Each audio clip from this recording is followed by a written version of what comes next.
বাংলাদেশের মিডিয়াগুলোর অব্যাহত ভারতের দালালি করার কারণে ভারত যেভাবে ডক্টর ইউনূসকে জঙ্গি, ব্যর্থ, ইসলামপন্থী এসব বলে অপপ্রচার চালাচ্ছে, বাংলাদেশের মিডিয়া সেই ভাষাগুলোকে একটু নরম করে এখানে প্রচার করছে। ভারতের মিডিয়া থেকে বাংলাদেশের মিডিয়া কোনোভাবেই বাহিরে নয়। এটাকেই তারা বলছে মূলধারার মিডিয়া। অথচ বাংলাদেশের মানুষের মূলধারা হলো ভারতের অপকর্মগুলোর বিরোধিতা করা, ভারত যে আমাদের শত্রু তা চিনতে পারা, আল্লাহবিলা করা, আল্লাহর উপরে পূর্ণ আস্থা, এসব বিষয়গুলো বাংলাদেশের মিডিয়াতে আসে না। অর্থাৎ বাংলাদেশের মিডিয়া বাংলাদেশের মানুষের যে মূলধারা, এই মূলধারার সাথে নেই। দেখেন, এই মিডিয়ার অপপ্রচারের কারণে, মিডিয়া ঢেকে রাখার কারণে, আমাদেরকে না জানানোর কারণে ডক্টর ইউনূসের চমকগুলো, অসাধ্য কাজগুলো, যেটা কারো দ্বারা করা সম্ভব নয়, সেই কাজগুলো মানুষ ভুলে যায়। আপনি ভাবতে পারেন, শেখ হাসিনা ফাঁসি হয়েছে বাংলাদেশের আদালতে, ডক্টর ইউনূসের স্ট্রং থাকার কারণে এটা সম্ভব হয়েছে। আপনি ভাবতে পারেন, শহীদ হাদি রহমতুল্লাহ আলাইকে, শরীফ আব্দুল হাদিকে সিঙ্গাপুরে নেওয়া হয়েছে চিকিৎসার জন্য, এটা ডক্টর ইউনূসের ঐকান্তিক প্রচেষ্টার কারণে এবং ভালোবাসার কারণে শহীদদের প্রতি, জুলাইয়ের প্রতি। এরপরে হাসিনার ফাঁসি হওয়া, ভারতের চোখে চোখ রেখে কথা বলা, একের পর এক ট্রাম্প কার্ড খেলে ভারতকে কোণঠাসা করে দেওয়া, ভারত রীতিমতো এখন সারা পৃথিবী থেকে বিচ্ছিন্ন হয়ে গিয়েছে। এরপরে অপরাধী, খুনি, গুম, হত্যাকারী সেনা অফিসারদের বিচারের মুখোমুখি করা, এটা কি কেউ ভাবতে পারতো? কখনো ভাবতে পারতো না। এটা ডক্টর ইউনূস করেছে এবং এই চমকগুলো ডক্টর ইউনূসের কারণে সম্ভব হয়েছে। ডক্টর ইউনূসের শেষ চমক হবে কি, সেটা সময় বলে দেবে। তবে এখন পরবর্তী চমক ডক্টর ইউনূসের, সেটি হলো আইন শৃঙ্খলা রক্ষা করা।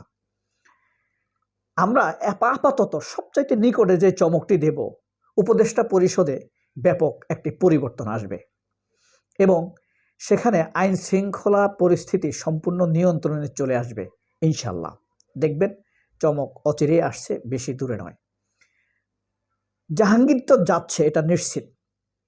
তার সাথে তৌহিদ, রেজওয়ানা, আসিফ নজরুল, এদেরকেও ঝেঁটিয়ে বিদায় দেয়। ডক্টর ইউনূস হয়তো ভদ্রভাবে বিদায় দিবে, কিন্তু এদের নালা গালায় জনগণের লাথি, অপমান, থুথু নিহিত রয়েছে। এদের জন্য রয়েছে চরম অবমাননা এবং লাঞ্ছনা। আমরা তাদের অবমাননা, আল্লাহর লাঞ্ছনা, আল্লাহর পক্ষ থেকে দেওয়া লাঞ্ছনা নিজের চোখে প্রত্যক্ষ করতে পারব। ইলিয়াস হোসাইনের বাংলা এডিশন কিন্তু ডক্টর ইউনূস বন্ধ করে নাই, বন্ধ করেছে এই রেজওয়ানা।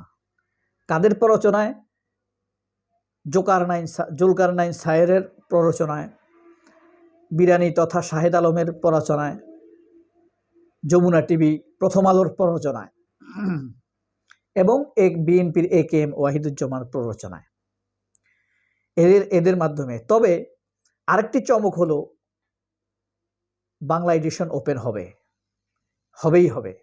দালালদের মুখ আবারও পড়া যাবে, কারণ বাংলা এডিশন তো আমাদের কণ্ঠস্বর, মানবদের কণ্ঠস্বর, প্রবাসীদের কণ্ঠস্বর।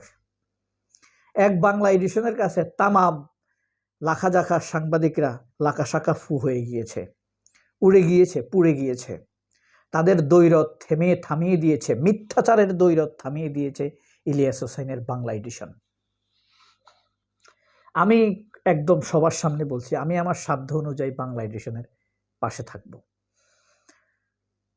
এই যে চমকগুলো অতীতে দেখানো হয়েছে, এক ধরেন আমাদের এই শেখ হাসিনার রায়, আপনারা খেয়াল করে দেখেন তো, খালেদা জিয়ার বিরুদ্ধে যখন প্রথমে 6 বছরের রায় হয়েছে, বাংলাদেশের মিডিয়া তখন কি করেছিল? 2 মাস যাবৎ প্রত্যেকটা টকশোর আলোচনার বিষয় ছিল খালেদা জিয়া, ছিল না? তারেক রহমানের যখন 21শে আগস্টের গ্রেনেড হামলার মামলার রায় হয়েছে, তখন টানা 1 বছর যাবৎ তারেক রহমানকে ভিলেন বানায় রাখছে এই মিডিয়ার টকশোগুলো, এখনকার এই উপস্থাপকগুলোই। কথা বলছেন? এরপরে 10 টাকা অস্ত্র মামলায় লুৎফুজ্জামান জাবারের ফাঁসি হয়েছে, তারেক রহমানের যাবজ্জীবন হয়েছে। মাসের পর মাস এগুলোকে রিলেভেন্ট করে রাখছে, মানুষকে মনে করাই দিছে। আর শেখ হাসিনা মহান কাজ করছে এটা আমাদের সামনে তুলে ধরছে। অনেকে হয়তো ভাবছে শেখ হাসিনা কত বড় কাজ করছে। এক সৈদ্যানার পদ্মা সেতু নিয়ে আলাদা বিট করা হইতো, এটার জন্য আলাদা সাংবাদিক অ্যাসেন্ট করা ছিল প্রত্যেকটা পত্রিকার প্রত্যেকটা সাংবাদিকের, এবং তাদের অনলাইন ওয়েবসাইটে গেলে লেখা থাকতো পদ্মা সেতুর বিট। পদ্মা সেতু নিয়ে প্রতিদিন একটি করে নিউজ, পিলারের জন্য প্রত্যেকটা পিলারের জন্য নিউজ, প্রত্যেকটা ভিজিটের জন্য নিউজ, প্রত্যেকটা কংক্রিটের জন্য নিউজ, পদ্মা সেতুতে ধাক্কা খাইছে নিউজ, আর শেখ হাসিনার গুণগান। এটা মানে চলছে মাসের পর মাস। অথচ দেখেন বিচার বিভাগকে নিয়ে ডক্টর ইউনূস যতটুকু করেছে, চমৎকার করেছে। কোনো হস্তক্ষেপ আসিফ নজরুল করেছে শয়তান, এই পাঁচ ধরে আমি পাইলে জুতা মারবো, দূর থেকে, যত দূর থেকে হোক।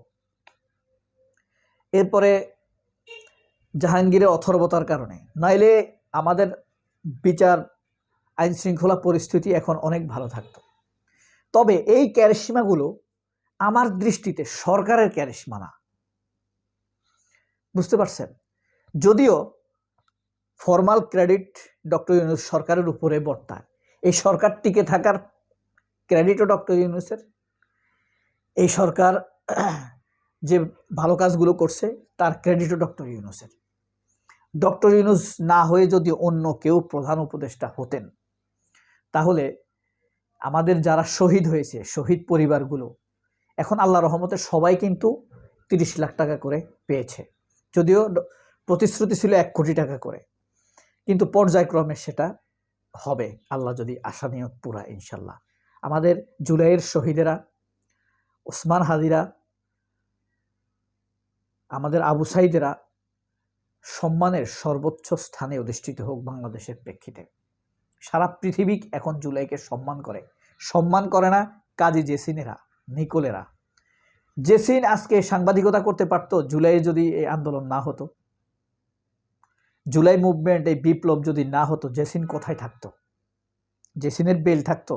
উপস্থাপনা করতে পারতো না। আমি তাকে খোটা দিচ্ছি, নির্লজ্জ সে। তার পতন হোক, অবিসংবাদিত তার জিল্লতি হোক, তাকে আল্লাহ জিল্লতি দেখাবে। সে উদ্দেশ্য প্রণোদিতভাবে জুলাইয়ের সুবিধা নিয়ে, জুলাইকে মেলান করার জন্য সে যা করেছে, সে আমাদের বিশ্বাস ভঙ্গ করেছে। তবে ডক্টর ইউনূসের জন্য দোয়া করবেন, এসব অপপ্রচারে লিপ্ত মজে যাবেন না আপনারা। কারণ বাংলাদেশের মিডিয়া, সেই আমরা যখন বুঝতে শুনতে শিখেছি তখন থেকেই ডক্টর ইউনূসের বিরোধী। ডক্টর ইউনূস কিন্তু গত 40 বছর যাবতীয় একজন স্টার, গ্লোবাল স্টার। ডক্টর ইউনূসের সাথে হিলারি ক্লিন্টন, বিল ক্লিন্টন, এদের উঠানামা। বারাক ওবামা প্রেসিডেন্ট হওয়ার আগে ইউনূসের সাথে দেখা করার জন্য 3 বার অপেক্ষা করছে। আর প্রেসিডেন্ট হওয়ার পরে তো নিয়মিত ইউনূসকে ফোন দিত, সাক্ষাৎ করতো, কফি খাইতো। ঠিক আছে, যাই হোক, এই 40 বছর যাবত এই লোকটা স্টার। ভুল ত্রুটি মানুষের থাকবে, সে মানুষ, ঠিক আছে। তাকে একা সুদখোর বলতো শেখ হাসিনা, অথচ শেখ হাসিনা সুদ খায় না। মনে হয় যেন সোনালী ব্যাংকে তার অ্যাকাউন্ট নাই, শত শত অ্যাকাউন্ট চুরি করে, সেটা দোষ না। ওই বেটা ব্যাংক দিছে দেশের আইন মাইনা, সেটা দোষ। তাকে বলে সুদখোর। আল্লাহ হাফেজ, আসসালামু আলাইকুম।